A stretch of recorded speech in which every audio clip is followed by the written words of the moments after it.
રીટાબેન,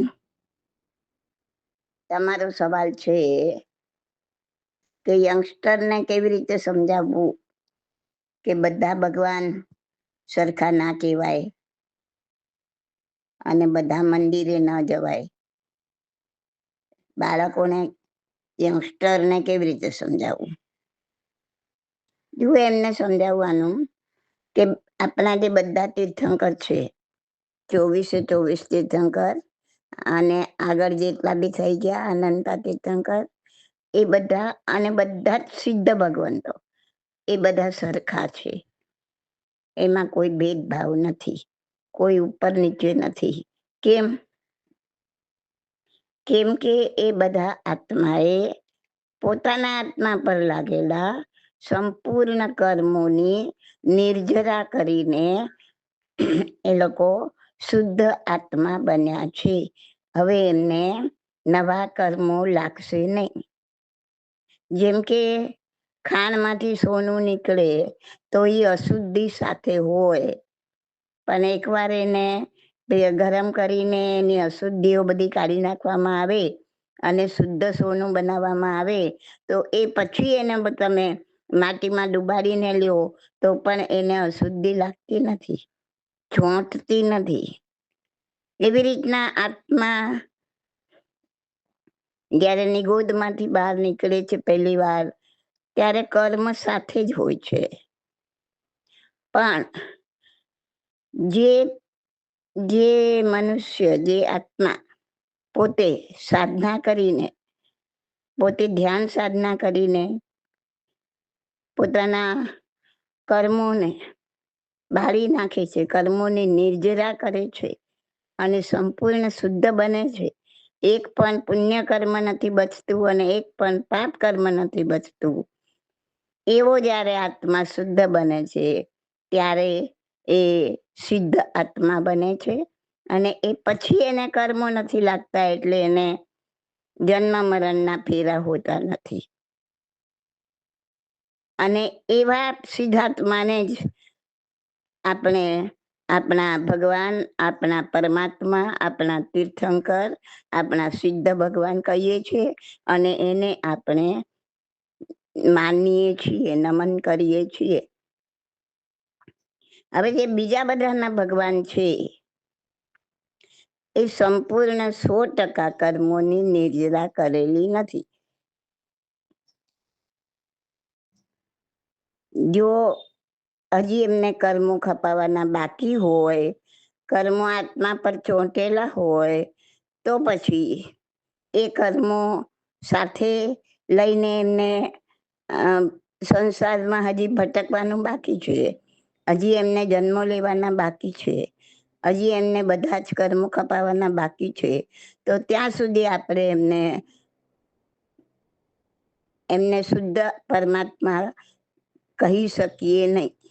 એટલે એ બધા જ ભગવાન સરખા છે એમ કહી શકીએ નહીં. જેને બધા જ કર્મો ખપાવી દીધા છે, એ બીજાના છે કે આપણા છે એ સવાલ નથી. તમે માનો છો ને રામ ભગવાન તો બીજાના, આપણા નહીં, જૈનોના નહીં.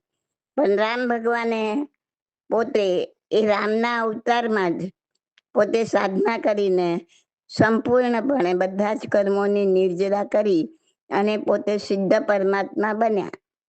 તો આજની તારીખમાં પણ આપણા માટે એ પૂજ્ય છે.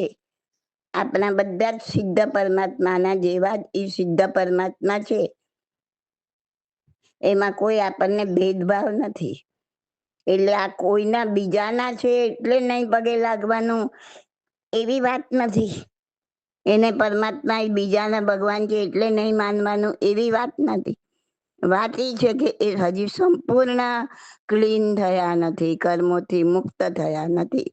અને સંપૂર્ણ કર્મોથી મુક્ત થઈ જાય તો એ આપણા માટે, બધા માટે પૂજ્ય જ છે. પછી એ કોઈ પણ ધર્મના ભલે ન હોય. ખ્યાલ આવ્યો? તો અને તમે શ્રી કૃષ્ણ જુઓ, એને બી આપણે કહેશું ને કાંઈ જૈન નથી, પણ એ ભલે આવતી 24મીમાં આપણા તીર્થંકર થવાના છે, પણ અત્યારે તો એ કર્મોથી મુક્ત નથી. અત્યારે પોતે પોતાના પહેલાના બાંધેલા કર્મો ભોગવી રહ્યા છે નરકમાં. અને જ્યારે એના પછી એમનો મનુષ્ય જન્મ થશે અને એ સાધના દ્વારા પોતાના બધા જ કર્મોને નિર્જરા કરશે, એટલે એ આપણા તીર્થંકર બની જશે. એટલે આપણે લેનદેન ખાલી એટલું જ છે, સમજવાનું એટલું જ છે કે જે આત્મા, એમાં આપણા ને બીજાના એવો ભેદ નથી. જે આત્મા પોતે સંપૂર્ણપણે કર્મથી મુક્ત થાય છે, એ આપણા માટે ભગવાન છે, એ પૂજ્ય છે. પછી આત્મા એ જીવ આપણામાં હોય કે બીજામાં હોય. અને જે નથી થયા હજી ઓન પ્રોસેસ ચાલુ છે. અમુક કર્મોની નિજરા હજી બાકી છે. ઘણી બધી ભલે કરી લીધી છે, પણ એક અંશ જેટલી પણ બાકી હોય ત્યાં સુધી એ આત્મા મુક્ત થયો ના કહેવાય. અને આત્મા જ્યાં સુધી મુક્ત નથી થયો ત્યાં સુધી એ બધા સરખા છે એમ ના કહેવાય. કેમ કે હજી એમને જન્મ લેવાના બાકી છે, હજી સંસારમાં રખડવાનું બાકી છે, તો બધાને સરખા કેવી રીતના કહેવાય? ખ્યાલ આવ્યો? અને સૌએ સૌના મંદિરમાં પોતાના આ રીતના ભગવાનને બેસાડ્યા હોય, એમની મૂર્તિઓ બનાવી હોય, તો આપણે એ મંદિરમાં તો ન જઈને પગે લાગીને કે હજી જેને કર્મો કપાવવાના બાકી છે. આપણે રામ ભગવાનના મંદિરમાં નથી જતા. કેમ નથી જતા? કેમ કે રામ ભગવાન ભલે સિદ્ધ છે, સિદ્ધ પરમાત્મા છે. રામ ભગવાન પોતે આપણા માટે પૂજ્ય છે. અને દરરોજ નૌકારમાં આપણે નમો સિદ્ધાણમ બોલીએ છીએ, એમાં રામ ભગવાનને નમસ્કાર થાય જ છે. પણ જે એ સંસારીપણામાં હતા, એની મૂર્તિઓ બનાવેલી છે. મૂર્તિમાં તમે સાંસારિક હાવભાવ જોઈ શકો છો, સાંસારિક વર્તન વ્યવહાર જોઈ શકો છો. તો જે મૂર્તિ સાંસારિક દ્રશ્ય બતાવતી હોય, પત્નીની સાથે હોય, બાંસરી વગાડતા હોય, તો આ બધું સાંસારિક છે. તો સાંસારિક અભિવ્યક્તિ થતી હોય એવી મૂર્તિને આપણે પગે ના લાગીએ. બાકી તમે જુઓ, આપણે આટલા તીર્થંકરો, આટલા ભગવાન, આટલા મંદિરો, પણ કોઈ ભગવાનની મૂર્તિ તમને સાંસારિક હાવભાવમાં નહીં મળે. સંપૂર્ણ કાવસક મુદ્રા, કાં બેસીને, કાં ઉભા અને ધ્યાન મુદ્રા, કાવસક મુદ્રા, એકદમ શાંત અને એકદમ ક્લીન, કે જેમાં કોઈ રાગ દ્વેષના દર્શન થતા નથી, એવી શાંત શીતળ મુખ વાળી મૂર્તિ આપણને આપણા મંદિરોમાં દેખાશે. અને એ એટલા માટે એવી મૂર્તિ બનાવી છે કે આ ભગવાને એમના બધા જ કર્મ પૂરા કરી અને હવે બિલકુલ સંસારમાં ક્યારે પણ પડવાના નથી. માટે આપણે એમને પગે લાગીએ છીએ. માટે આપણે એ જ મંદિરમાં જઈએ છીએ, કેમ કે આપણને હાઈએસ્ટ વસ્તુ જ જોઈએ છે. આપણે ટોપ ફ્લોર પર જ જવું છે, તો પછી 5મા 7મા માળે અટકીને શું કરવાનું? એટલે કોઈ ભગવાન ખરાબ છે કે ખોટા છે એ સવાલ જ નથી.